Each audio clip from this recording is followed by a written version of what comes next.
Fidel Castro was a Cuban revolutionary who overthrew a corrupt dictator, inspired left-wing movements around the world, and built a communist state on the doorstep of the United States.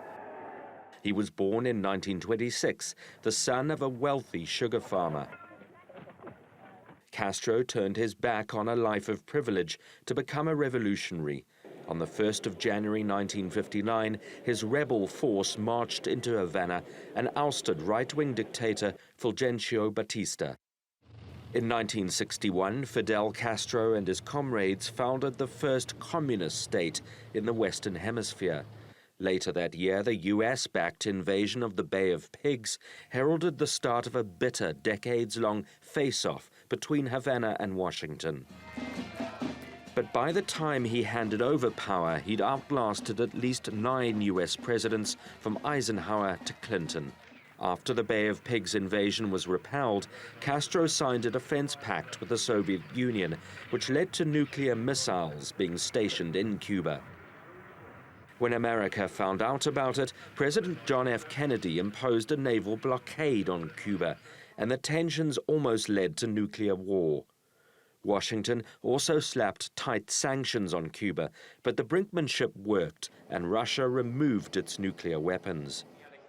Castro's government brought in free education and health care for Cubans. Standards of living for many slowly improved into the 1980s. But Castro also clamped down on dissent. Anti-government voices were jailed, and hundreds of thousands of Cubans left for the United States.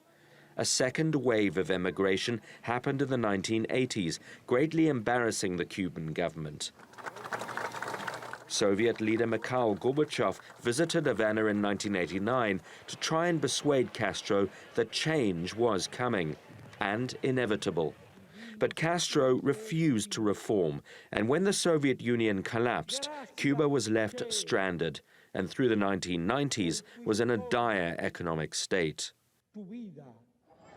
In 1994, 30,000 Cubans tried to flee to the United States on rickety boats. Some made it, but many drowned. The early 2000s saw Cuba re-emerge as a regional power, with left-wing governments voted into office in Venezuela, Argentina, Brazil, Bolivia, and Uruguay. Despite ill health, Castro managed to engineer the transfer of power to his brother Raúl in 2008. He had kept largely behind the scenes since then, but in April this year, he appeared in front of Cuba's Congress and told delegates he did not have long to live. Fidel Castro ruled Cuba for 5 decades. He died at the age of 90.